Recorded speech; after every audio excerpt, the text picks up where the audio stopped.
Hello students, good morning. आप सभी का बहुत बहुत स्वागत है मेरे यूट्यूब चैनल में डॉक्टर प्रियंका सिंह मैथ्स। आज हम देखेंगे बीएससी सेकेंड ईयर का सेकेंड पेपर का टॉपिक, जिसमें हम पढ़ेंगे कन्वर्जेंस ऑफ अ सीरीज़ की कन्वर्जेंस कैसे टेस्ट करें और पॉजिटिव टर्म्स की सीरीज़ की कन्वर्जेंस। अभी तक जो हमने देखा था, आपने उसके पिछले वीडियोस आप देखिएगा, जिसमें हमारी सीरीज़ सिर्फ n पर डिपेंडेंट थी। ठीक है, वहाँ पर x नहीं था। अब इस सीरीज़ में हमारा x भी है, वहाँ पर x क्या है, ग्रेटर देन 0 है। तो इस तरह के सीरीज़ के लिए हम कौन सा टेस्ट यूज़ करेंगे, वो हम देखेंगे इस वीडियो में। यहाँ पर हम यूज़ करेंगे डी-एलेम्बर्ट रेशियो टेस्ट। शॉर्ट में मैं आपको बताती हूँ कि डी-एलेम्बर्ट रेशियो टेस्ट क्या होता है।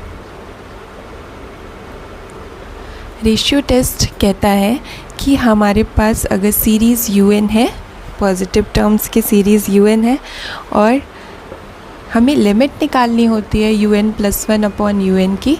If this limit is less than 1, series is convergent, and if this limit is greater than 1, the series is divergent. और अगर ये लिमिट इक्वल टू 1 आ जाएगी तो टेस्ट फेल हो जाएगा। ये है डी-एलेम्बर्ट रेशियो टेस्ट। इसी टेस्ट का यूज़ करेंगे हम इस सीरीज़ को सॉल्व करने के लिए। इस क्वेश्चन में हमें पूछा है कि ये जो सीरीज़ है ये किन x की वैल्यूज़ के लिए कन्वर्जेंट होगी और किस x की वैल्यू के लिए डाइवर्जेंट होगी। तो हमें सबसे पहले लिख लेना है nth टर्म, क्योंकि डी-एलेम्बर्ट रेशियो टेस्ट में nth टर्म चाहिए। un क्या है, nth term of the series. तो यहाँ पर आप देखिए nth टर्म क्या है, ये फर्स्ट टर्म है, ये सेकंड टर्म है सीरीज़ की, ये थर्ड टर्म है, ये फोर्थ टर्म है। इसी तरह से ये nth टर्म है। nth टर्म है आपकी n² - 1/n² + 1 x⁴n। अब हम निकाल लेंगे un+1। वो क्या है, n+1th term of the series.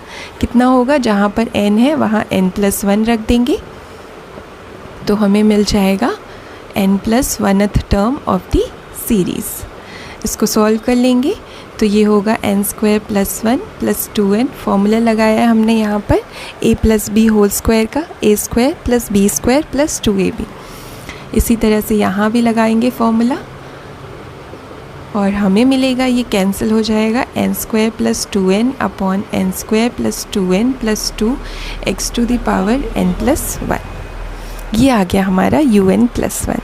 अब हमें निकाल लेनी है लिमिट। लिमिट पर ही डिपेंड करेगा कन्वर्जेंस और डाइवर्जेंस। तो लिमिट निकालेंगे, n tends to infinity un+1/un। हम रख देंगे वैल्यू un+1 की यहाँ से, n² + 2n/n² + 2n + 2 x⁴n+1। un की वैल्यू रख देंगे n² - 1/n² + 1 x⁴n। अब हम कर लेंगे इसको सॉल्व।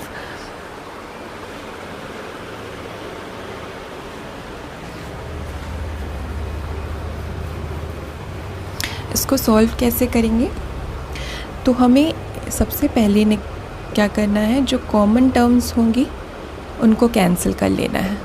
जैसे कि यहाँ पर मैं यहाँ लिख देती हूँ, सबसे पहले n² + 2n/n² + 2n + 2 ये लिख दिया। और ये जो डिनोमिनेटर में है ये चीज़ ऊपर आएगी तो ये रेसिप्रोकल होगा, ये ऊपर आ जाएगा n² + 1/n² - 1। और ये है हमारा x⁴n+1, जिसको लिख सकते हैं x⁴n और x⁴1। इस तरह से ये दोनों कैंसिल हो जाएंगे और कोई टर्म कैंसिल नहीं हो रही है। तो अब हमें क्या करना है, यहाँ पर डायरेक्टली लिमिट नहीं रखना है n की इन्फिनिटी, जिससे ये ∞/∞ हो जाएगा, जो कि नॉट डिफाइन है। हम यहाँ पर डिवाइड करेंगे इसको, ऊपर वाली टर्म को और नीचे डिनोमिनेटर और न्यूमरेटर दोनों को n⁴ से डिवाइड करेंगे। Dividing numerator and denominator by n⁴, जिससे हमें देखिए मैंने स्प्लिट कर दिया है n⁴ को n² और n² में। ऐसे ही यहाँ पर भी मैं कर दूँगी। और अब हम करेंगे डिवाइड इंडिविजुअली इसको n² ले लेंगे जो कि 1 हो जाएगा। 2n/n² करेंगे तो 2/n हो जाएगा। इसी तरह से यहाँ n² 1/n²x, इसको भी करेंगे तीनों के नीचे डिवाइड, तो ये 2/n 2/n², 1 - 1/n²। अब हम रख देंगे n की वैल्यू इन्फिनिटी यहाँ यहाँ यहाँ यहाँ यहाँ। और आप जानते हैं कोई भी number divided by infinity equal होता है 0 के, तो ये सारी टर्म्स 0 हो जाएंगी। ये टर्म ये सब 0 हो जाएंगे, तो मिलेगा 1 और नीचे भी 1। सो हमारी लिमिट कितनी आ गई? लिमिट हमारे पास आ गई x। ठीक है, कोई भी नंबर हो, y ले लीजिए, डिवाइडेड बाय इन्फिनिटी इज़ 0। सो हमें मिल गया x, लिमिट आ गई हमारी x। अब हम लगाएंगे रेशियो टेस्ट।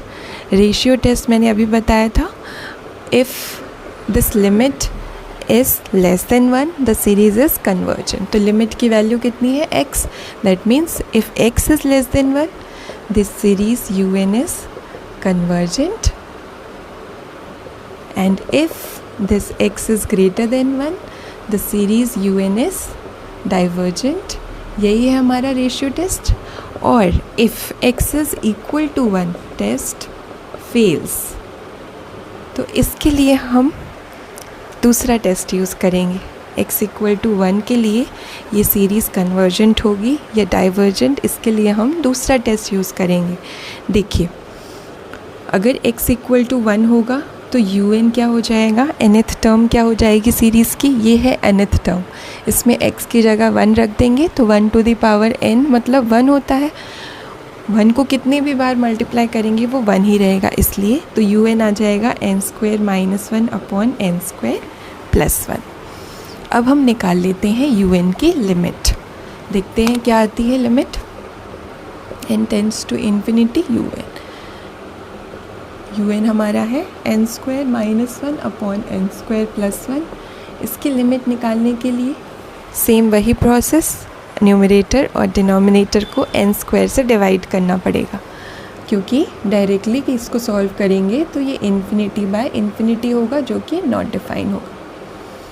अब आप सेपरेटली डिवाइड करेंगे तो 1 - 1/n², 1 + 1/n²। n की वैल्यू इन्फिनिटी रख देंगे तो हमें मिल जाएगा 1। 1 कैसा है? 0 नहीं है। इसका मतलब कि this series un is divergent. मैंने यहाँ पर एक टेस्ट यूज़ किया है, या कह लीजिए थ्योरम यूज़ किया है। थ्योरम क्या है? If series un is convergent, अगर सीरीज़ un कन्वर्जेंट होगी तो लिमिट un की कितनी होनी चाहिए? ऑलवेज 0 होनी चाहिए। ये है थ्योरम का रिज़ल्ट, या लेमा कह लीजिए, कि अगर सीरीज़ कन्वर्जेंट होगी तो उसकी nth टर्म की limit must be 0। Limit n tends to infinity un is 0। लेकिन यहाँ पर हमने देखा कि un की लिमिट क्या आ रही है? 1, मतलब 0 नहीं है, तो ये सीरीज़ क्या हो गई? डाइवर्जेंट।